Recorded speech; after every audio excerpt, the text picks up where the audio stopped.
مرحبا جميعا. Afternoon, ladies and gentlemen. I would like to welcome you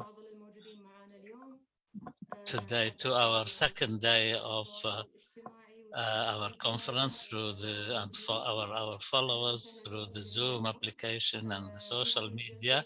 Welcome. This is the second day, and today our panel is entitled Women at Civil War. And if you need to raise any questions, you have the QA feature. You find it for the attendees at the bottom of the screen, and for the attendees, the simultaneous interpretation is provided in both Arabic and English. The icon named Spanish will be for Arabic interpretation, and English will be for English, of course. Speakers, please, you will have 15 to 20 minutes each for your presentation. We have 4 speakers today. We have Dr. Ora Szekely. Her paper is entitled Unlikely Allies, Women, Privilege and Participation in the Syrian Uprising. We have also Dr. Muhanad Seloom.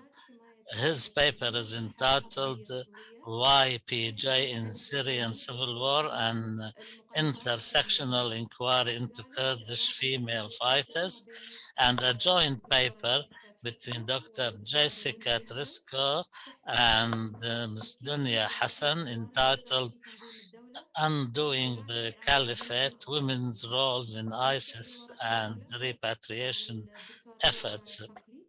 Dr. Ora Szekely will start our first presentation. Please go ahead. Good morning, and thank you so much for that warm welcome, Dr. Mariam. I am delighted to be presenting at this conference, and I want to thank Dr. Omar Ashur for inviting me to participate. So the paper which I'm presenting this morning is kind of a side project which came out of my current book project, which is on the Syrian civil war. I spent 6 months in 2018 and 2019 doing a series of in-depth interviews with Syrians from all different backgrounds, so different political perspectives, different parts of the country, men, women, civilians, combatants, people with very wide experiences of the civil war. And I did the interviews primarily in Germany and Jordan, but also remotely with people who are in a lot of different locations. So in the course of all of these conversations, I started to notice something kind of interesting. I had this whole cluster of interviews, which I hadn't really planned, but it kind of shook out that way, of women who I had interviewed who were part of the nonviolent opposition, who came from backgrounds which are not always associated, at least in the media or in some of the conventional wisdom about the Syrian civil war, with the opposition. That is, I had this whole group of women who were from relatively privileged military families and another group of women who were from Alawite backgrounds. And I thought, that's kind of interesting. What's going on here? I've just realized that I never shared my slide.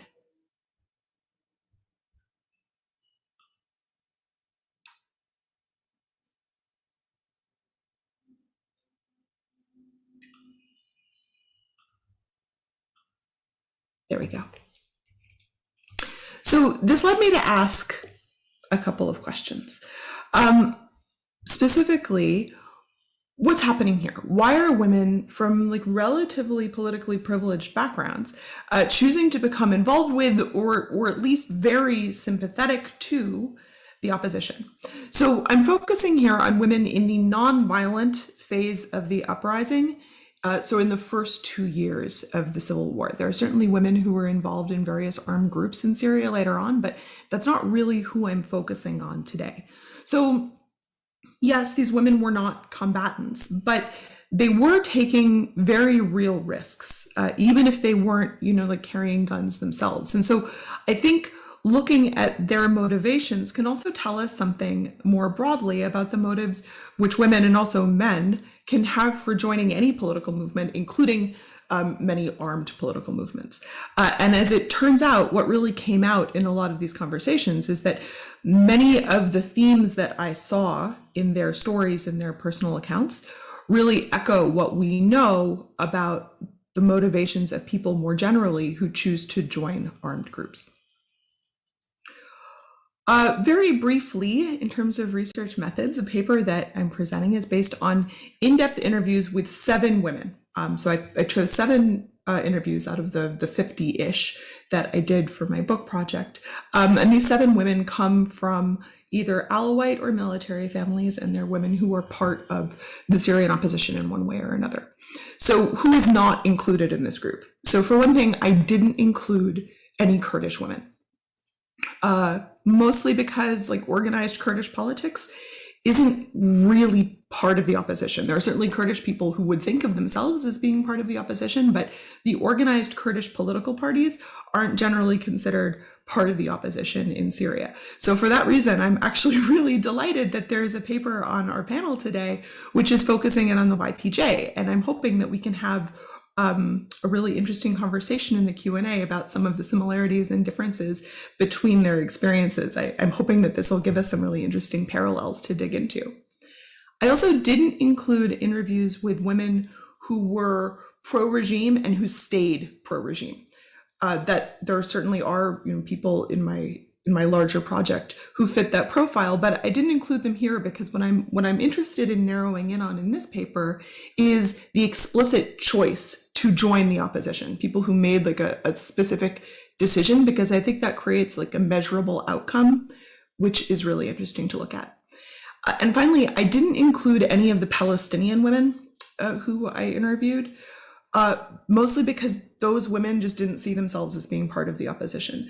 There certainly are Syrian Palestinian women who are oriented towards the opposition or who are activists within the opposition, but that just wasn't the experience of the Palestinian women who I had the chance to interview, so those stories aren't included here.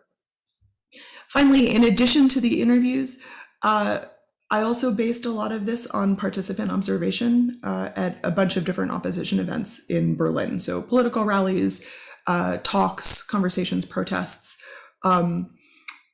So I sort of used what I saw there to flesh out the story a little bit more and to get a better handle on some of the broader experiences of women in the opposition movement, both in Syria and especially in the refugee community. So what did I find? Well, what came out of this part of the project were 4 broad themes, and that's really what I'm going to focus on today. The first thing that came out really, really clearly is that there are multiple different pathways which people took into the opposition. For some of the women that I talked to, and again, this also holds true for a lot of the other folks who I talked to who I didn't cite specifically in this paper, but this is as true for a lot of the men that I spoke to as it was for the women. So for some people, family was a really important influence. Some of the women I spoke with came from families with long-standing ties to the opposition. So this isn't terribly surprising. This is something that we know about a lot of political movements. There were also a couple of folks who I talked to who became politicized because of what they saw happen to their families. This was especially true for women from military families who had fathers or brothers or husbands who either defected, right, so left the Syrian military and joined the Free Syrian Army, or who just deserted, who left the military and fled the country because they weren't willing to follow the orders that they were being given. So essentially, there were a number of women I spoke to who said, I became politicized when my father refused to shoot at other Syrians and had his life threatened for it. So for another set of women, right, it's not so much that they acquired their political beliefs by way of a specific political affiliation, but rather seeing their family's experiences. On the other hand, the role of family can cut both ways. So there were at least a couple of people who I spoke with who came from loyalist families, which stayed loyal to the regime and who therefore found their family relationships really, really strained. There was, at least one woman I spoke to who was from a loyalist family, but was married to somebody from an opposition family, and that was a real strain on their family life. And there were also people who came from families that, were part of opposition politics, whose older relatives warned them explicitly against joining the protest movement early on, because they'd seen what could happen, right? So there's one woman I spoke to who said that she had a good friend whose, I think, uncle had been in prison, and he decided to stay out of the protests because he felt like his family had suffered enough. So the point here is that family is not a universal influence. And there were also people I talked to who became politicized, who became politically mobilized, who joined the opposition after the protests started because of what they saw in terms of the regime's response. So people who were initially very skeptical about the protest movement, who didn't think this was such a good idea, became politicized when they saw the violent response to the demonstrations. So for them, their social circle, their family circle wasn't actually that important. That's not what tipped the balance. What changed for them was what they actually saw happening in the streets. So a lot of this echoes what we know about why people join opposition movements all over the world. There's all kinds of evidence that shows that family connections matter, that militant groups are more likely to be willing to recruit people who already have relatives who are part of the group because there's a lot more trust there. And we also know that this also applies to state militaries. So in the United States military, for instance, one of the single strongest predictors of somebody serving in the US military is having a parent who is also already in the military. So again, this is not terribly surprising, but it is kind of interesting that some of the things which we know apply to armed groups and to organized militaries also apply to people joining a political movement. The second theme, which came up in my interviews, was that the female activists who I spoke with felt like not only did they face the same risks that their male colleagues faced, they also faced additional risks on top of those for two very specific reasons. The first was some of the women I spoke to felt that wearing hijab made them a target. That there were some people in the Syrian state security forces who viewed the choice to wear the hijab as a political statement about Sunni identity. Even if that wasn't the case for the women who were wearing it, even if for them it was just a personal expression of faith, this was viewed as being a political statement.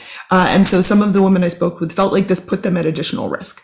There was one woman I talked to who said her father was so afraid after hearing stories about what happened to Muhajiba women at checkpoints in Damascus that he asked her to stop driving to university because he was really worried about her personal safety. The second theme which came out, and this is not, again, terribly surprising, but it is unfortunate and distressing, is that women faced an elevated risk of torture through the use of sexual assault if they were arrested or detained. So sexual assault was used as a way to torture and punish female activists if they were arrested or detained by the security forces. It was also used to put pressure on male activists by using sexual assault as a form of torture against their sisters or mothers or wives, or in some cases, daughters. So this is something I heard from almost everyone I spoke to, women, men. It's also echoed widely in various investigations that have been done by the UN and by international organizations like Amnesty International. So this is a fairly uncontested feature of the Syrian civil war, but it is something that many of the women I spoke with felt like added an additional element of risk that even women who were involved in the nonviolent opposition were facing. Third, an additional let's say, feature of these women's experiences, which I didn't really expect and found really interesting, was that Alawite women in the opposition, or women who could pass themselves off as Alawites, felt like they had some real advantages. One activist who I spoke to, who's from an Alawite family, told me that she was able to get past checkpoints in and out of the city of Homs while it was under siege to smuggle food and medicine into the city by talking to the soldiers at the checkpoint in a very thick Latakian accent. Another woman told me that as within her group of activists, her job was to park her car at the edge of a demonstration. And if there was someone who needed to be evacuated, right, because they had been identified by the police, they were being chased, they knew where she would be parked, and they would run over to her car, jump in the back seat, and she would drive away. And she was able to get away with this because she felt like she didn't look like or sound like, because of her accent, or because, and she didn't seem worrying because of the plates on her car. She was able to do this, whereas somebody else might not have. And she told me that she would always keep a bottle of beer in the front seat of her car, because that way, if any police looked in the car, they would think, okay, this isn't somebody who's here to go to a protest. She's not somebody who's political, which I thought was really interesting. On the other hand, the Alawite woman I spoke with also said that when they got caught, it was significantly worse for them than it was for other people, because they were seen as traitors.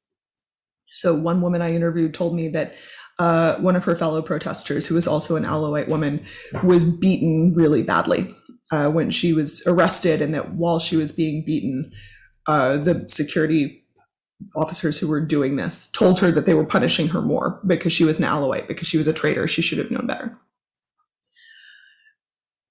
So this also echoes at least some of what we see about women's participation in armed groups. So in the book on women combatants in civil war, which Jessica and I wrote. دكتورة أنا أود التذكير Okay. أنه مضى 13 دقيقة. That your time is almost over. So in the book which Jessica and I wrote on women combatants in civil wars, one of the things we found was that women frequently work as couriers or doing other sort of undercover work. And so this is something we see echoed in the opposition as well. The last theme, which I saw in a lot of my research, is that despite all of their work as activists, women are largely missing from the formal leadership of the opposition. So the Itilaf, for instance, to the extent that we still think the Itilaf matters, its leadership is almost entirely male. At a series of intercommunal dialogue events, which I went to in Berlin, which were organized by the German Foreign Ministry among Syrians from different backgrounds, which was called Al-Sunduk al-Aswad, named after the black box in the airplane, like the flight recorder black box, so that after the airplane crashes, you can figure out what happened. This was supposed to be the black box for Syria. So there were people there representing all these different, communities and political groups, but they were almost all men. There were some exceptions, but largely the participants there were men. On the other hand, where we do see women playing a really significant role is in advocacy and civil society. The women who are in the picture on this slide are part of an organization called Families for Freedom. And I should say, in the interests of keeping my research subjects anonymous, nobody that I interviewed is in either of these pictures. This organization, Families for Freedom, advocates for prisoners who are prisoners both of the Assad regime and of various armed factions, so people who are being held by ISIS, by Jabhat al-Nusra, by other factions in Syria. That bus that they're standing on is actually a double-decker London bus, but they had to cut the top off of it when they came to Central Europe because it was too tall to fit under the bridges in Belgium and France. So these women they've taken it upon themselves to try and raise awareness about prisoners, people who are missing. Many of the people they're advocating for are their relatives, and many of these women are also former political prisoners themselves.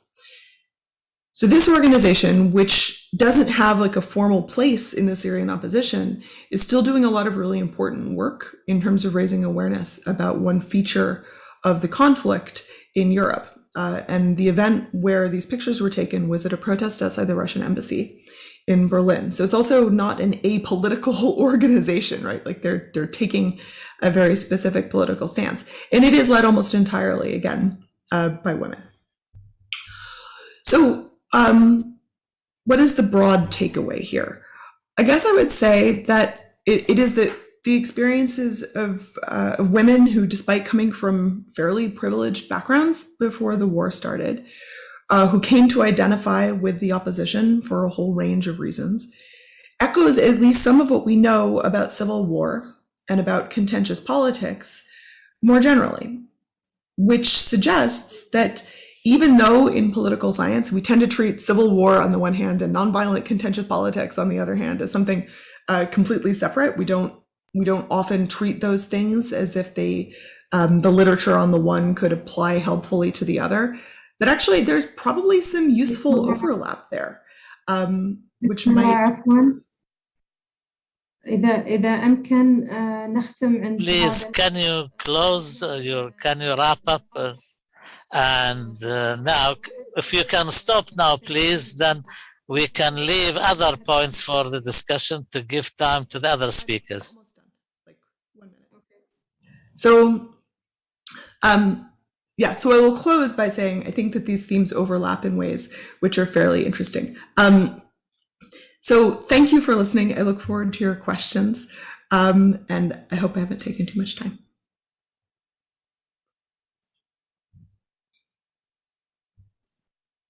شكرا لك دكتورة. كانت معنا الدكتورة أورا سكلي، أستاذة مشاركة في العلوم السياسية بجامعة كلارك الولايات المتحدة الأمريكية. أشكرك على هذه الورقة، استمتعنا بها جدا. والآن ننتقل للورقة الثانية مع الدكتور مهند سلوم، أستاذ مساعد في الدراسات الأمنية النقدية بمعهد الدوحة للدراسات العليا، وحاصل على زمالة بحثية بمرتبة الشرف في معهد الدوحة للدراسات العربية والإسلامية في جامعة أكستر. دكتور تتفضل. شكرا جزيلا. Thank you very much, Ms. Mariam. I will just share my PowerPoint if you see it. Great. So I welcome everybody joining us for today's, for the second day of our conference. And I particularly welcome those who are interested in my paper and my Kurdish friends, Bakhair bin, wherever you are. So my paper is basically looking into the YPJ, which is the Women's Protections Unit. It's the Kurdish Female Women's Protections Unit. It's called the Yaknanin Parastena Jin. I'm taking the method of an intersectional inquiry into the Kurdish female fighters. And I will explain how I came about and how I came about this research and how I ended up here in my research journey. Basically,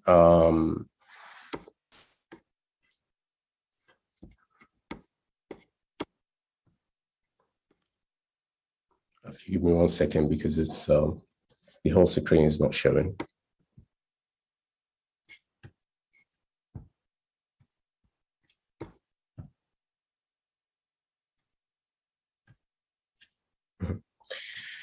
So my paper actually looks at or attempts to answer the following question. What are the objectives and role of Women's Protection Units, YPJ, fighters in the Syrian civil war? From my previous research, which I did in 2019 and 2020, I found out, and also this is supported by other research, that the YPJ, the Women's Protection Units, are on the front line in the Syrian civil war, motivated by their own political agenda. And this I will explain in more detail in my presentation and later in my paper why this is the case. Because usually in some of the literature, we would find that that women's participation in the war is linked more or less to men's political objectives. But my research found some interesting findings, if you like, that women actually they have their own political agenda. And this agenda, later I figured out that it is actually intersectional in a way.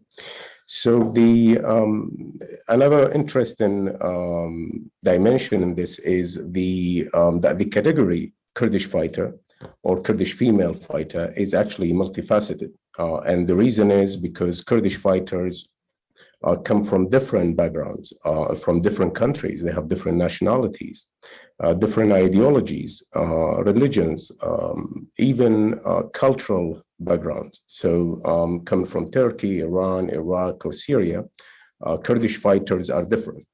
And this will be examined in more details in the paper.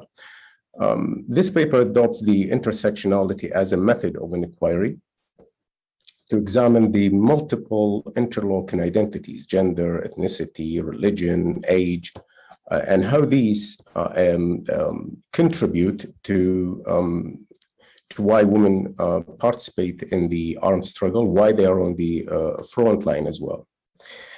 And also I focus on the lived experiences of Kurdish women and why at the end of the research, how one of the conclusions I actually found that this is the only way forward to understand why women participate. It is through an intersectional methodology and the lived experiences of women in general, in this case, Kurdish female fighters. The intersectionality, and this paper actually, one of the main conclusions that the intersectionality of racial, gender, nationality, age, and religious identities in the YPJ case study, obviously, is a catalyst for change both in the private and public spheres. I will go into more detail in the coming slides, and I will explain how these two interact and how women are placed in a unique place to deal and handle with the private sphere, which is gender roles in a specific culture, and the public sphere, which is the political one, where women have to carry arms and fight, and this how this intersects with the political agenda of the different political parties and also different states. So I would like to give you some background how I came about researching the Kurdish fighters. I have been researching Kurdish fighters now for over a decade. I started my first interviews in 2010 for my PhD research project, and I took the PKK as its main case study. And I looked into the label terrorist and how it affects those who are labeled. But I took a security approach looking at it, and from a security angle, particularly on how the designation could or could not push people or move them to adopt violent means to resolve the ethno-political conflict at hand. In this case, it is the PKK's Turkey conflict. The findings, in brief, the designation increases the perception of victimization among the wider Kurdish community, even though the designation officially is against the PKK only. But the findings from my interviews refer or indicate that it is actually antagonizing the wider Kurdish community. It makes it harder for them to engage in peaceful means to resolve the conflict. This research is coming out as a book, hopefully by the end of this year. While I interviewed male and female, existed, like then they were fighters and ex-fighters. Gender roles did not play a major role. Gender did not play a major role in the research design, and there were many reasons for that. Obviously, I went in with the preset idea of what a fighter is, basically a generalized idea of what a fighter is. And later, you can see in the current paper, I start to distinguish between what a Kurdish fighter means, whether it's a male or female, but in general, what does it mean? And I will explain this. I would like also to give you some context here. Obviously, it remains unclear whether Kurdish female fighters chose to take up combat roles because of external security pressures, or whether they were inspired by the PYD secular egalitarian ideology. In 2014, when ISIS took over some of the large swaths of lands from Iraq and in Syria, Kurds became under attack. And certain cities, especially in Rojava in the western Kurdistan, in the eastern side of Syria, they became under immediate attack from ISIS. And the literature coming out then, why women were engaged in fighting, some of it refers to the security pressures. Basically, they didn't have enough fighters to engage in the war. And so I was inquiring to that. So my second paper, which I did in 2019 and in 2020, basically looked into that, whether it was tactical. What were the reasons? Were they tactical because they didn't have enough manpower, and so women had to carry arms to defend themselves? Or was it ideological because of the close affiliation, or there is some kind of ideological link? At least some claim that the YPJ, PYD, YPG, they are affiliated with the PKK ideology in Turkey, which my colleague Dr. Ora has already written a paper on that, and the role of women and gender in the PKK ideology. So basically, again, is this backdrop of a structurally patriarchal society, and this is, I'm referring to the Kurdish society. The research examines the role of female fighters in the PYD, and the PYD is the political umbrella which has the YPG, which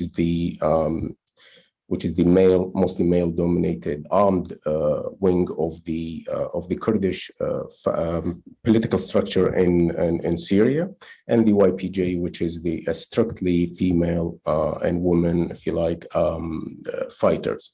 So I looked into that, examined the role of female fighters in the PYD, and taken the YPJ as its main case study, so excluding the YPG. And the main question was that, is the recruitment and deployment of the YPJ female fighters ideological or tactical? The findings were designation increases the perception. It's more or less similar, but to my previous research. But the main finding was that gender did not play a major role in the recruitment. And obviously, the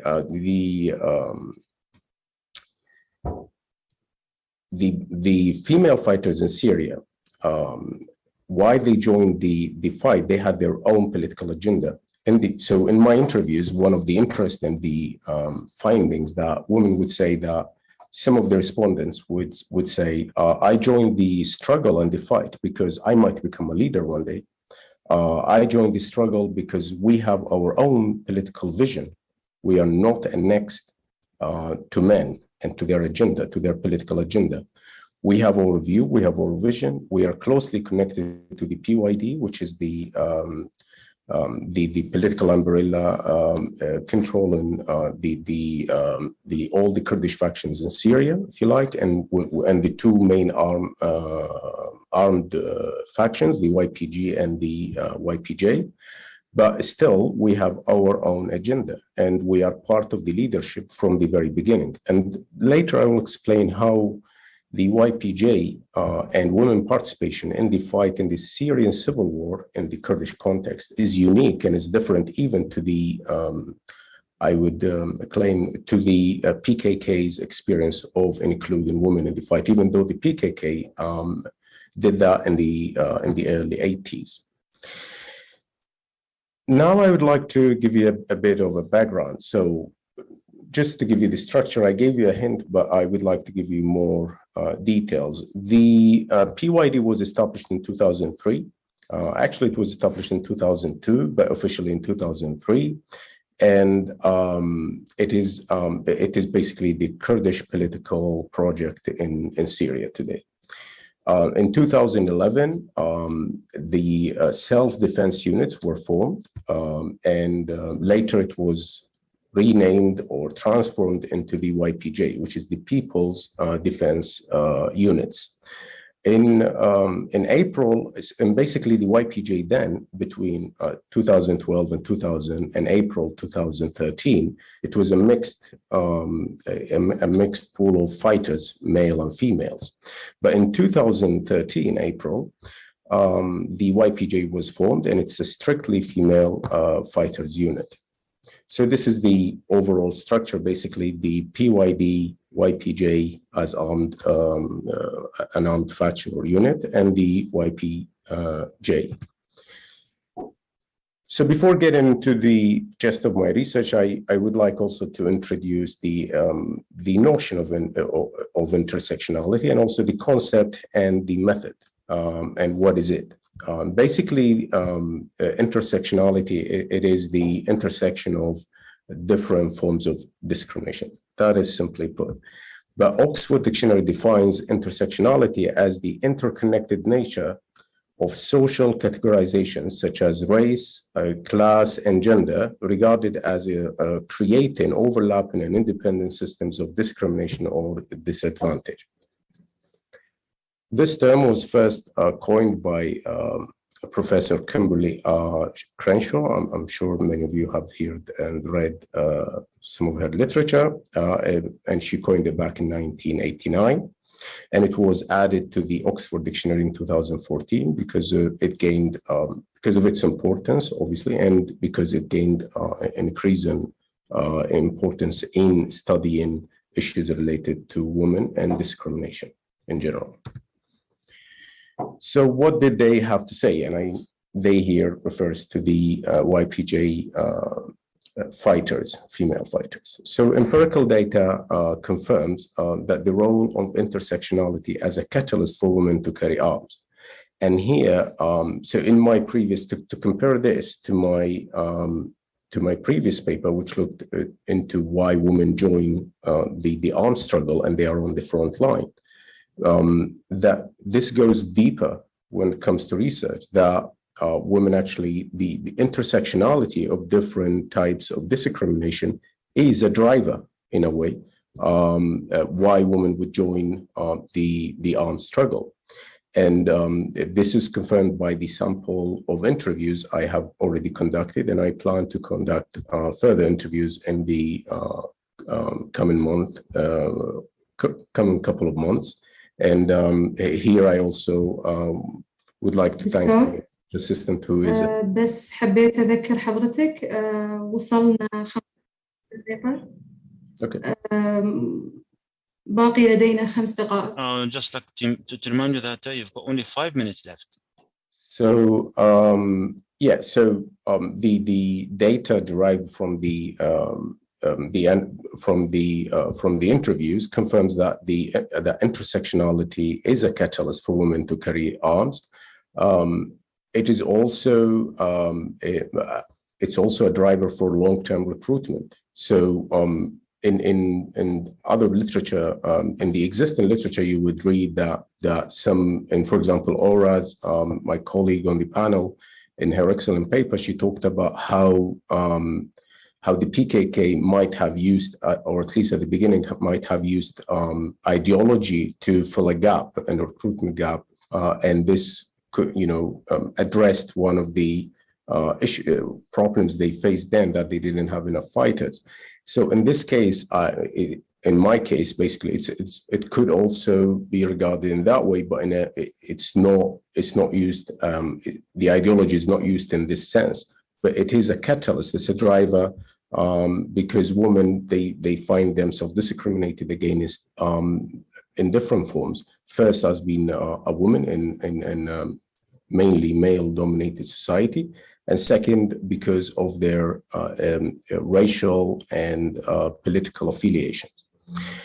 Another, some things which I found out, and I found out as more or less culture specific, feminist, if you like, in a way, that the notion of sisterhood comradeship, havality, saving other women, and I here put all in the sense because from my interviews, I could more than one of the respondents, they were telling me that we are here to protect women, period. Doesn't mean they didn't refer to women as Kurdish women. We're not only protecting Kurdish women, we are protecting women, whether they're Arab, Kurds, Christian, Muslims, whatever.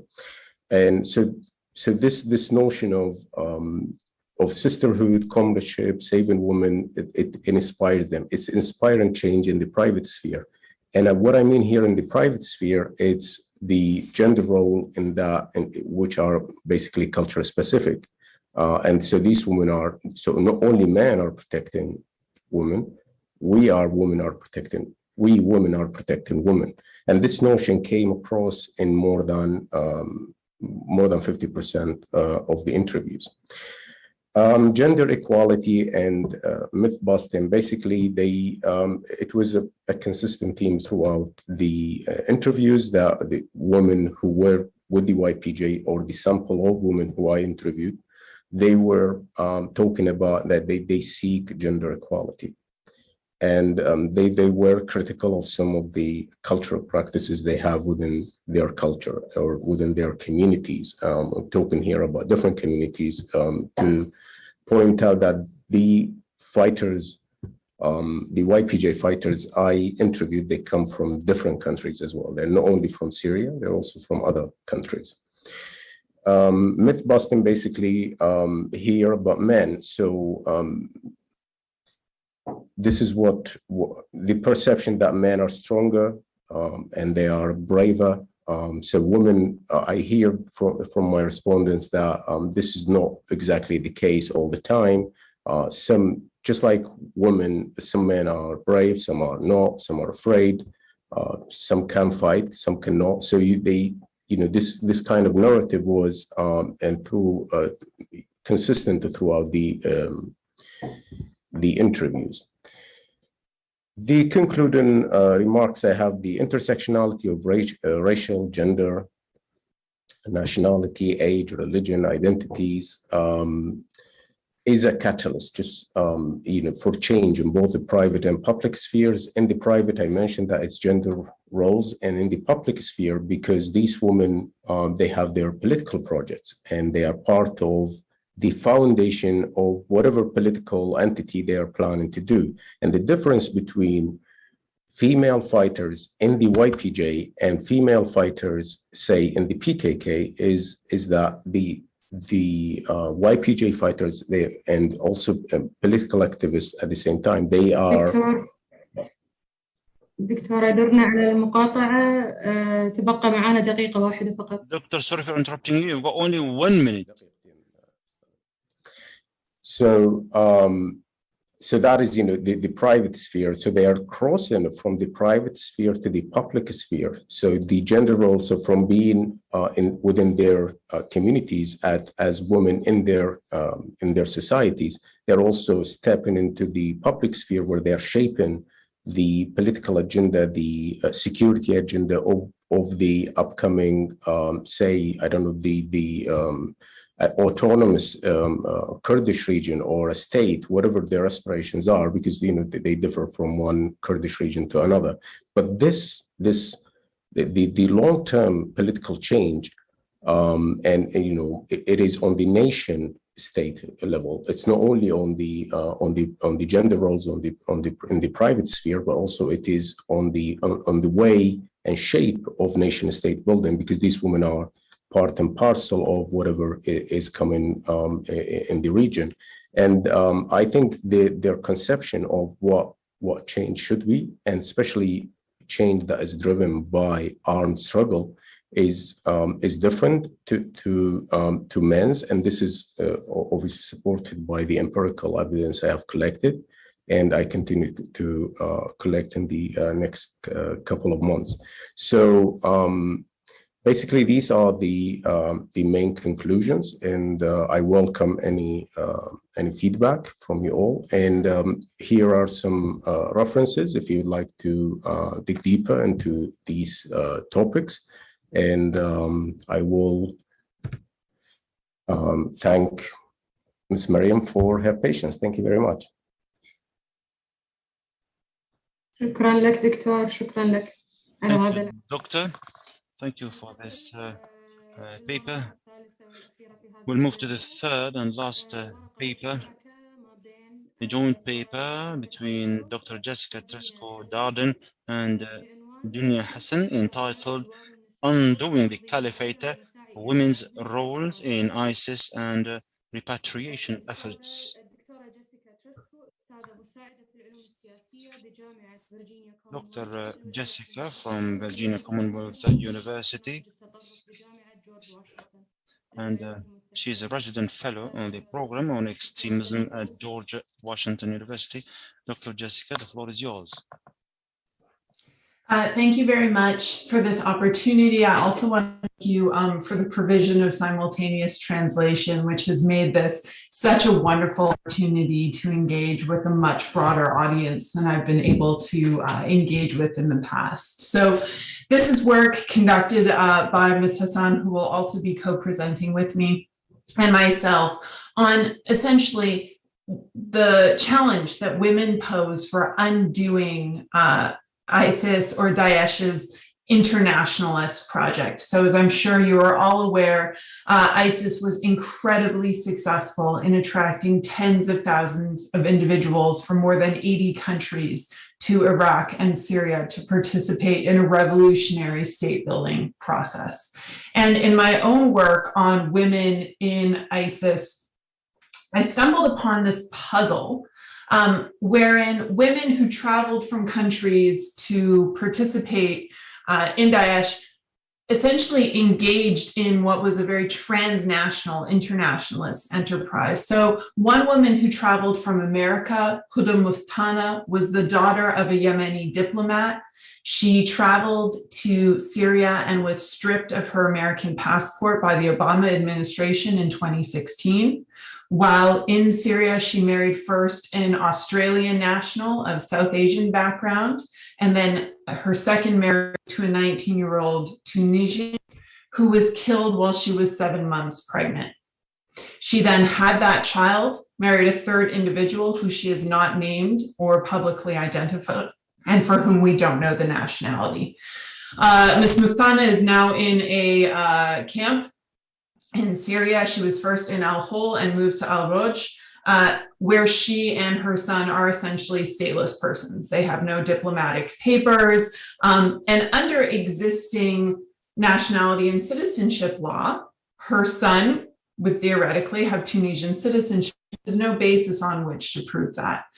So taking this one case of what is clearly an exceptional individual, I think there's a broader story to be told here about the very complicated process that states will have to engage in undoing this transnational and international project of the Islamic State. And that's what we're going to discuss today.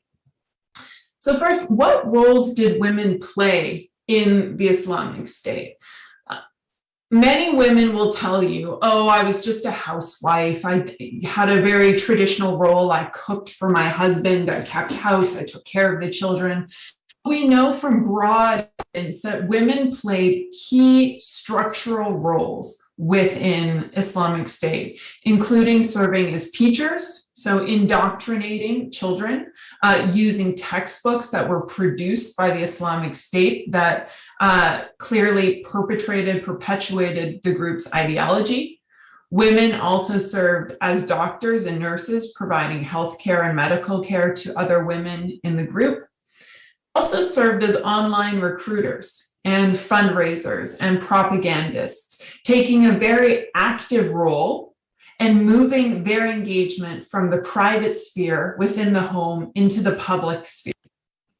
Women also served in the morality police, or Hizbah, which made them agents of violence against other women and put them in a position to enforce and control according to Islamic State's own interpretation of Sharia law. Very, very late in the game, we saw some indication that women were receiving weapons training, and it remains disputed whether women took part in any military operations or whether men were simply wearing female garments in order to detract attention from those efforts. But we do know that states within the MENA region have taken the role of women very seriously. So as of 2018, the most recent date for which we could find a systematic report, the Iraqi High Court had sentenced over 560 foreign wives of ISIS fighters, primarily for illegally crossing the Iraqi border. And as one judge noted, it was clear that they weren't in Iraq for tourism. Right. So there was this presumption that these women were in the country to do bad things. However, there were more than 900 900 children associated with these women. So the question then becomes, what do we do with these individuals? Women were part of the structure of the Islamic State, and very specific guidance was issued for women's roles and treatment. And so you'll see in the ISIS Reader, compiled by Charlie Winter and colleagues, a 2015 text on the role of women in Islamic State specifically. There's an English translation provided in their book, and the Arabic translation can still be found online. But single women and girls who were considered of marriageable age were expected to marry immediately and form families. And so ISIS felt that age 14 and up was an acceptable age for marriage. So single women were placed initially in a guest house with other women from all over the world. They were given a list of prospective husbands to choose from and given the opportunity to meet. We do have evidence that women had agency. The Muhtana, for instance, first rejected a German fighter that she was matched with because she didn't understand German, they couldn't communicate. And so she ended up marrying an English-speaking Australian in her second match. But we do know that this was a clear expectation and that women were not allowed to exit these guest houses until they were married. But we also know that many more women traveled to Syria and Iraq with their existing spouses and with their existing family in tow to essentially resettle entire families in the region. And this was yes? Dr. Jessica, this is just a reminder, sorry to interrupt. We have 5 minutes to. Okay, my timer says something different, but okay. Right, and so forced remarriage was a very common practice amongst ISIS as males sustained heavy casualties. So the issue is that 22,000 foreign children remain displaced in Syria, and these children need to be repatriated in most instances, and in other instances, guardians need to be found for them, right? But where these women and children should be repatriated to remains a pressing point of international contention and international debate. So to examine the impact of this policy problem in the MENA region, Ms. Hassan and I examined the citizenship and nationality laws throughout the region, but we grouped states together in kind of three broad geographical regions, including the Gulf, the Levant, and North Africa. And we understand that the number of fighters who traveled from each of these regions varies considerably, and that specific countries had significantly higher levels of foreign citizen outflows. But for our purposes, we want to examine broad trends within these subregions that could help us identify problems for future conflicts, as the goal of this conference was.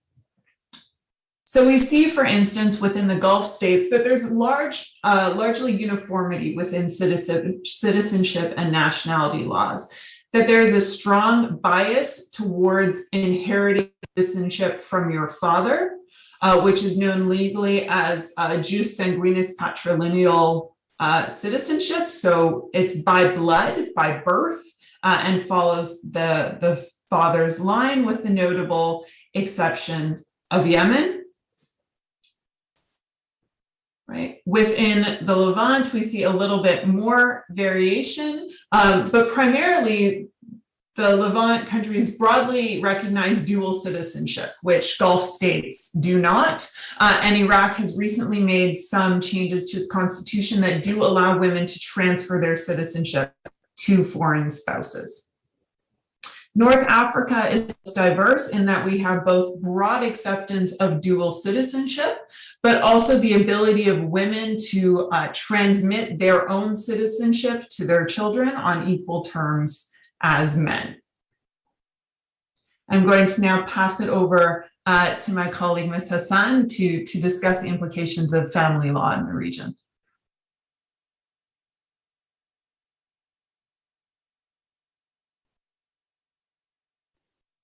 There we go. For family law, we look at main countries incorporating Islamic law into their legal frameworks. While the parents are married, they're both equally responsible for the care of the children. But when it comes to a divorce, the roles are not equally shared. One second, let me just open up the presentation. Yeah. Sorry, my apologies, that was me.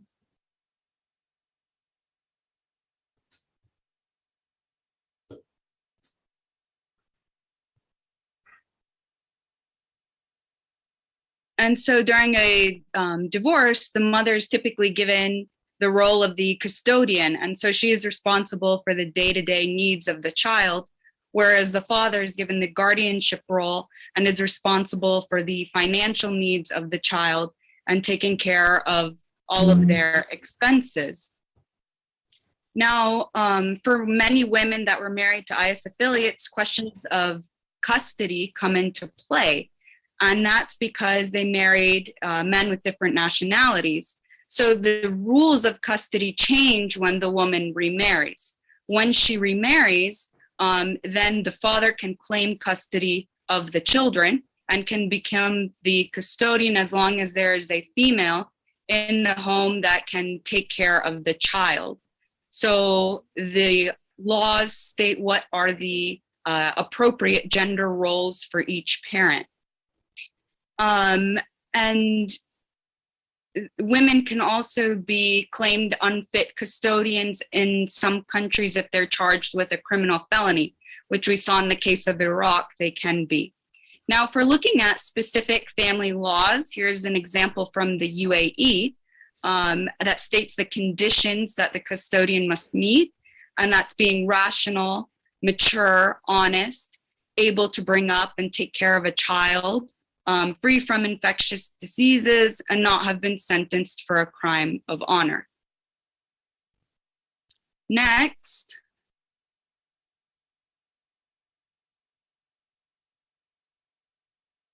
The law specifically states that the woman must not remarry and must be the same religion as the child. But if the custodian is the father, like I mentioned previously, there must still be a woman within the house that can take care of the child. And here again, we see what the law states as appropriate gender roles for not only the parents, but also for the children, learning those gender norms, that if the father finds that the son is being too soft in the mother's home, then can claim custody of the child as well.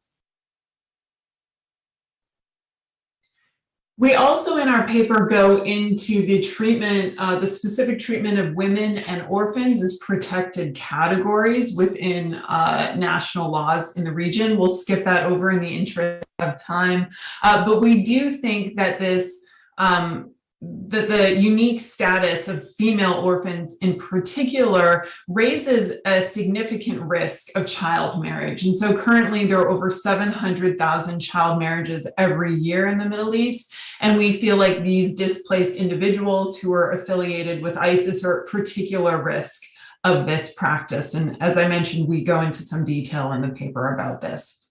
But to conclude, to discuss some of the policy implications of this, of the individuals affiliated with ISIS, which were identified by Cook and Vale in their 2019 report, which was approximately 22,000 named individuals, which obviously is only portion of those individuals. Between 15 and 18% of those citizens were women and children. So this is not an insignificant challenge that's being faced. It's thousands of individuals for whom citizenship needs to be established. We argue that countries that have this descent through the father face significant challenges in establishing paternity. If the father has been killed or is detained in another country or is detained by a non-state actor, what is the process and mechanism through which states will establish paternity and therefore citizenship for the child?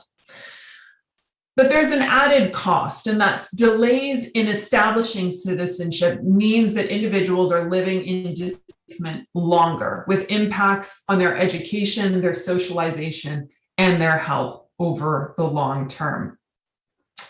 We argue that in order to address these very real policy challenges, states should consider developing mechanisms to arbitrate between competing citizenship claims. So back to my opening example of Huda Mustana, right? Should her son Adam be assigned Tunisian citizenship through the father or Yemeni citizenship through the mother or grandfather? We need mechanisms within the region that can arbitrate these disputes.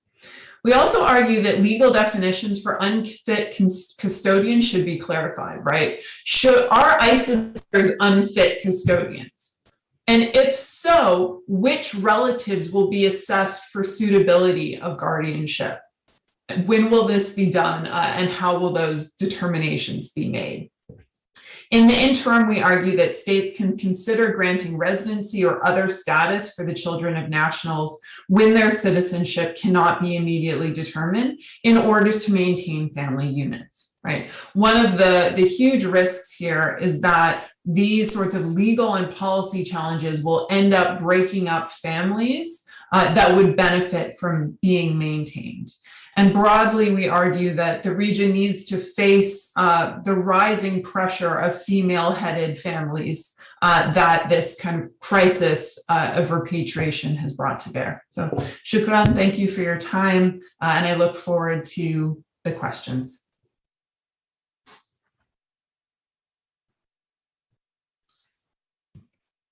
شكرا دكتورة جيسيكا. شكرا. Thank you, Dr. Jessica and Ms. Dunya.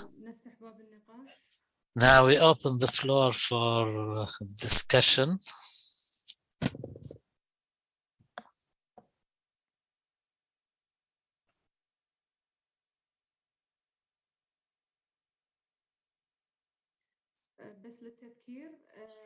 Just a reminder, if you want to take part in the discussion or raise a question, please use the raise hand feature.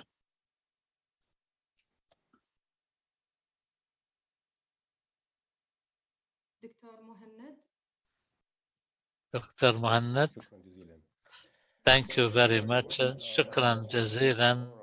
For her very interesting research. I find many parallels with my own research. And I can see that you mentioned that women as civil society, not as political leaders. Basically, the participation is, this is what I took some notes quickly, that women as civil society, not as political leaders. The participation is in some way influenced by family, which is basically more or less the same with the female Kurdish fighters. Some of them, they go out for revenge for a family member. So they join the political movement or even the armed struggle because they are out for revenge for family members. In my case, it was mostly family and friends or mentors. So you mentioned other things that female activists, they have additional risks than men, and you gave us the example of hijab, and some of them, they might be also exposed to sexual violence as a form of punishment. Alawite women, they have advantage, and my question is, you did not mention feminism as or women's rights as one of the catalysts or driver. Did that come across in the empirical data? Thank you. Should we gather more questions or shall I go ahead and answer? أرجو الإجابة على السؤال. سننتقل إلى مداخلة أخرى من الدكتور Can عمار. you please answer the question now? Nashi. So that's a terrific question, Muhanad. So, one of the things that I was thinking about as I was listening to your presentation were some of the really interesting parallels, I think, between women's experiences in the YPJ and women's experiences in the unarmed and also in the armed opposition. Something that came up in some of my previous research on women in the PKK is that a common route into political leadership and even participation in armed resistance for a lot of women was participation in civil society work, particularly jail support for relatives who were locked up in Diyarbakir prison in the 80s and 90s. So who knows, right? Like how this might evolve down the line. And I wonder if we're going to see further parallels and what that looks like. In terms of whether feminism was explicitly mentioned as a motivator, did anyone use the word feminism? No.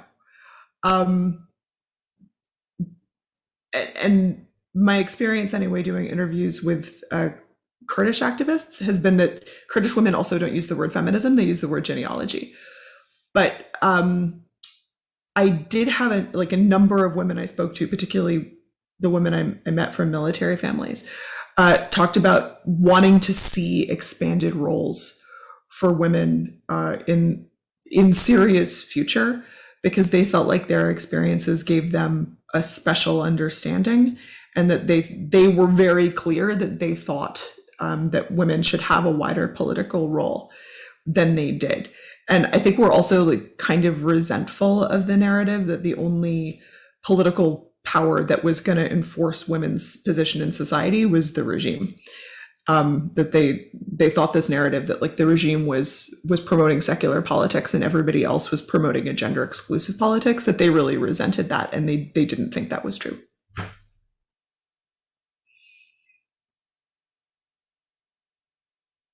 Thank you.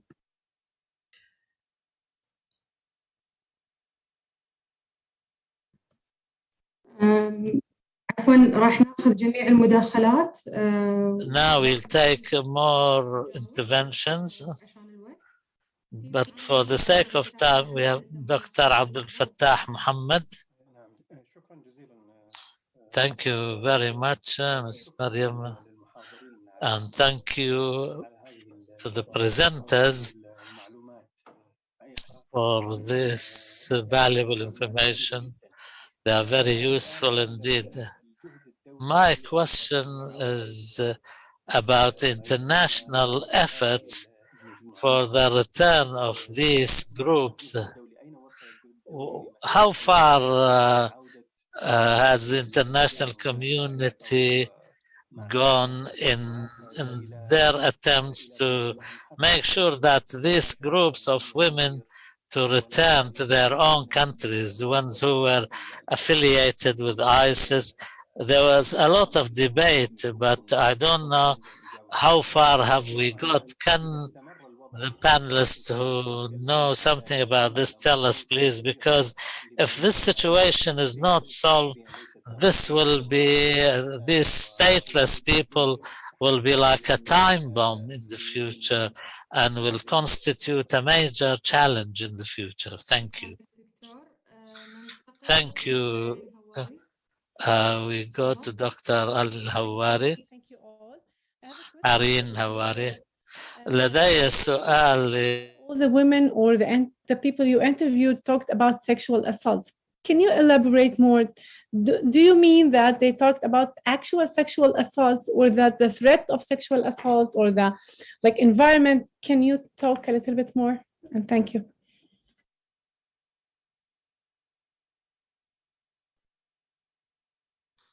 So I'll go ahead and take the first question about international efforts. So there hasn't been significant international coordination regarding this issue.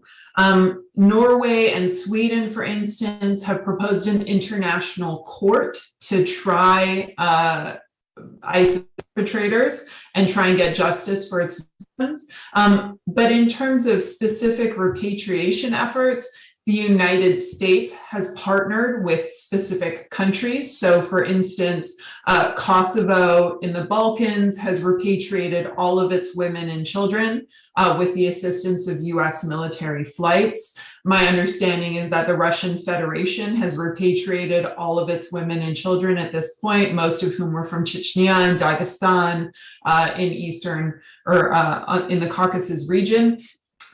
Much less information is available for states in the MENA region, though we do know many of them have strong security relationships with the United States. The main barrier is that individual states do not want to take these individuals back. One, because they're lacking reintegration plans and infrastructure. So for instance, Kosovo does not have a single orphanage in the entire country. So for every child that they repatriated, they needed to identify male family members who are going to take responsibility for those children if the women were deemed unfit mothers.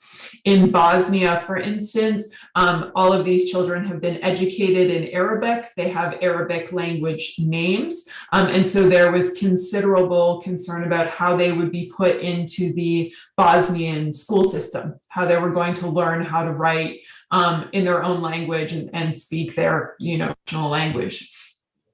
So there has been very little international coordination. About 2 years ago, several UN conferences were convened on this issue under the leadership of then Ambassador Nikki Haley. But since COVID, absolutely nothing has occurred.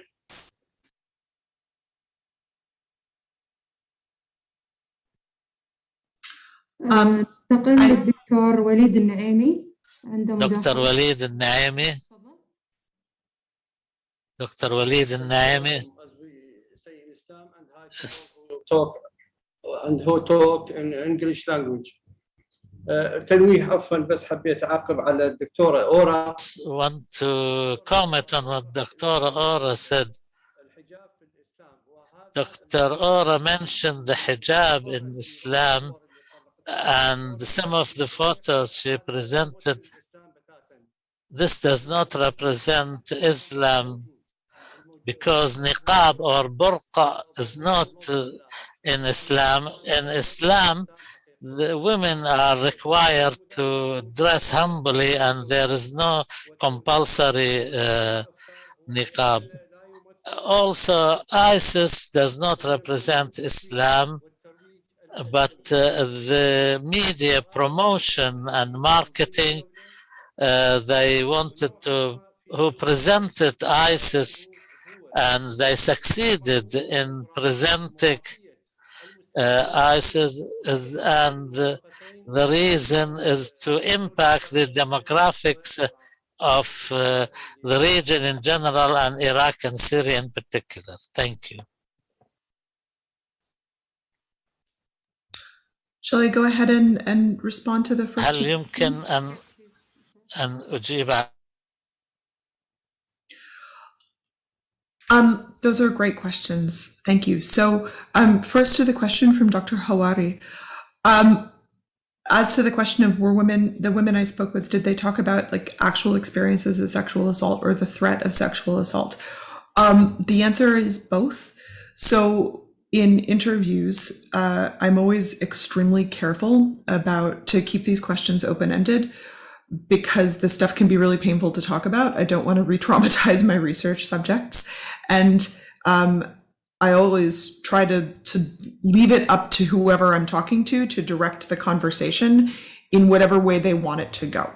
So what I heard a lot about was things which had happened to friends, to sisters of friends, but experiences which had been shared with them directly. And also some kind of like euphemistic accounts of stuff that that they had experienced. But there is also a lot of documentation that this happened. So there's a report that the UN investigators who are part of this like special international investigatory body for Syria, there's a report that's based on 500 interviews that documents extensive use of rape and sexual assault as means of torture in Szekely, in the Air Force Special Security Directorate's prison, and a couple of the others. So the answer is both. Like, it's both used as a threat and also as a form of punishment. With regard to the question or the observation about the niqab, yeah, that's actually none of the women who I interviewed wore niqab. And in fact, I think, so Jessica's slides did have pictures of women who were wearing niqab, I assume because they were in part of a community of people who were associated with ISIS. But yeah, absolutely, none of the women that I spoke with wore niqab. And in fact, in my experiences in Syria before the war, my recollection was that it was fairly unusual, not unheard of, but that it was sort of an individual choice and a personal expression of faith.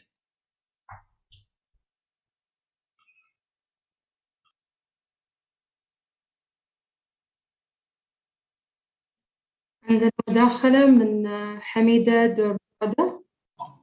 Yes. Intervention from Hamida. سؤالي للدكتور. Intersectionality, and I was wondering, when he introduced the framework, he didn't sort of touch on some of the work or contributions done by women of color. So I was wondering if you have engaged with the literature on this, let's say, especially from Black feminists, like Patricia Hill Collins was one of them who talked about intersectionality in great depth.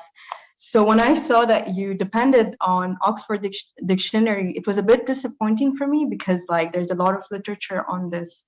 So I'd be grateful if you could just elaborate on this. Thank you.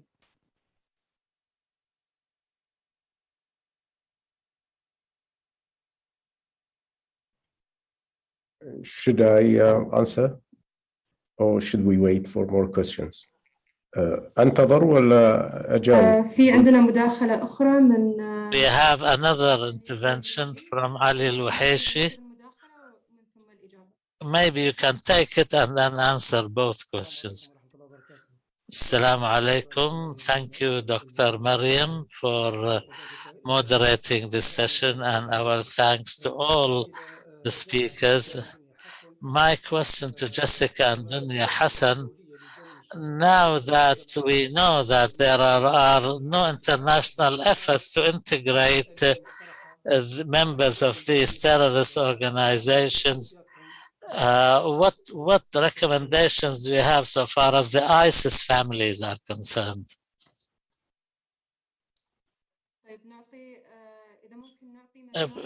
Can we please give the floor to Dr. Muhanad, then Jessica and Dunya Hussein and Ora to respond to these questions?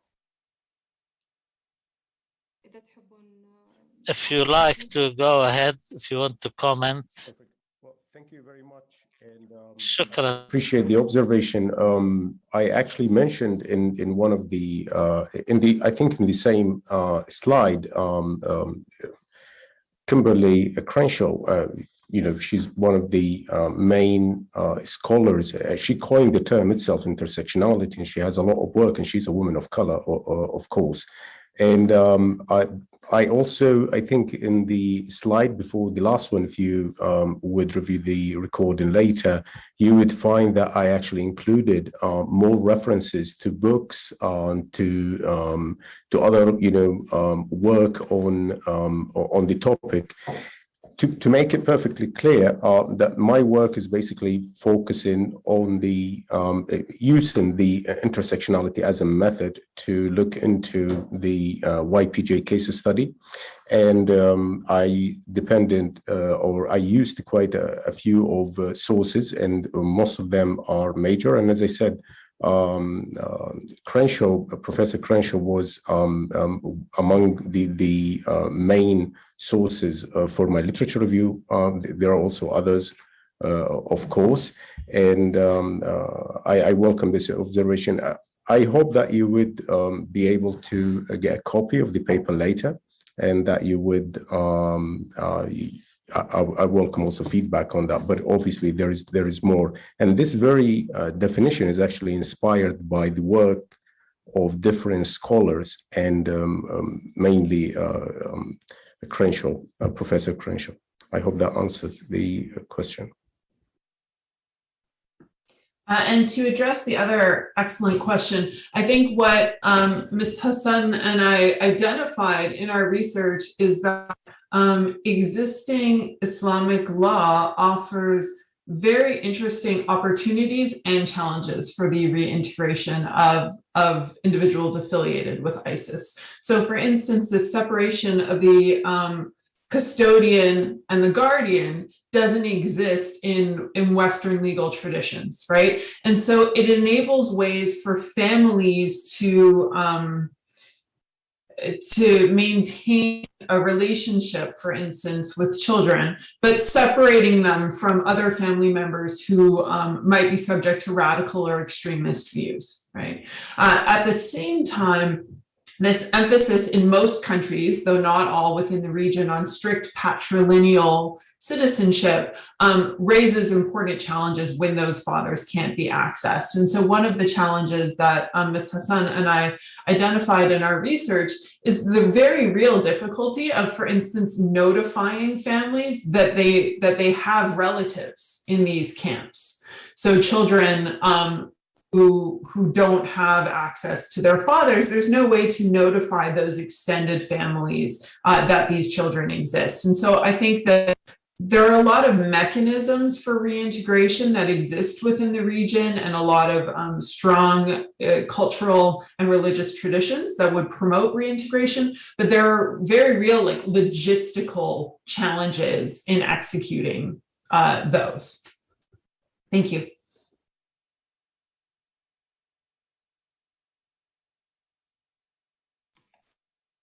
Dr. Ora, do you want to add anything? Well, I actually had a question, primarily for Jessica and Duenya. So I know that a real challenge for people living in formerly opposition-controlled areas of Syria, which have since been retaken by the regime, so Aleppo is a prime example. There are all kinds of families that were formed during the period when those areas were controlled by the opposition. There are people who got married, people who have had children. Those marriages aren't recognized by the Syrian state. Those children aren't registered with the Syrian state. So this creates like a whole host of problems for these families, some of whom were they were just living where they were living, right? Like they weren't making a political statement. They were just going ahead and living their lives. So this was raised to me by a Syrian journalist who I spoke to, and resolving that I think is going to be really difficult and complicated. So I guess my question is, in the international efforts to figure out how to reconcile the legal status of women and children who were living in ISIS-controlled areas, is there a parallel effort? Like, is anybody talking about efforts to try and regularize the status of other Syrians whose lives have been kind of unbureaucratized, I guess, as a result of the war? I want to apologize to our translator. I know unbureaucratized is probably not a great phrase to have to translate into Arabic.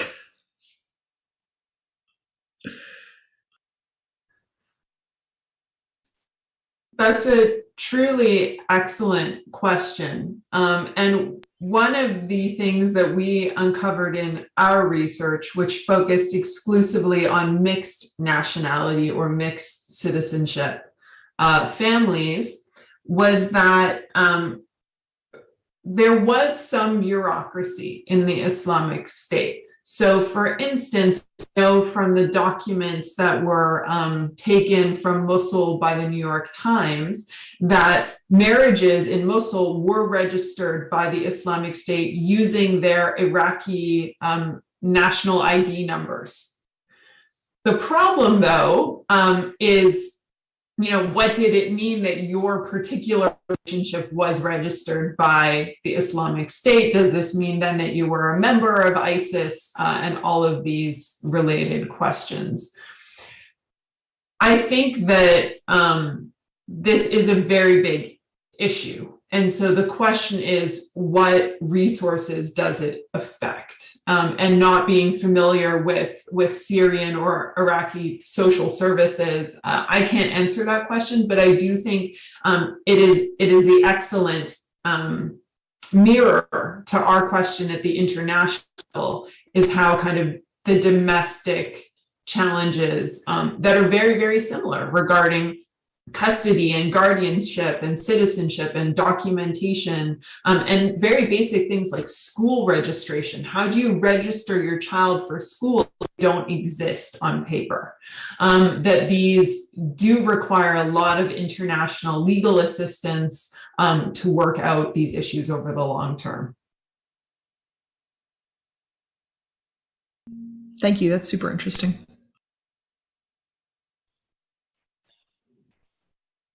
أستاذة دنيا، أي مداخلة أو؟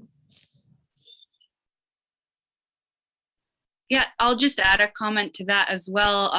There's this issue that we looked on in the paper of burdening other existing resources as well.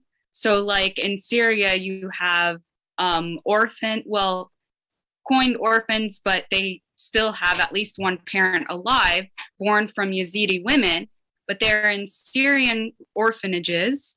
And then because adoptions are forbidden in Islam, they're usually adopted by Western families or by families that are outside of the region. So then you have this issue of resources being burdened on, like in Kurdish controlled areas who are trying to manage some of these camps. You have it within Syria, orphanages that have children that are not Syrian, that are Iraqi, born from Iraqi fathers. And then the issue also in other countries like in Jordan, who already have these sensitive demographic concerns and issues, well, then what do they do about their own citizens as well?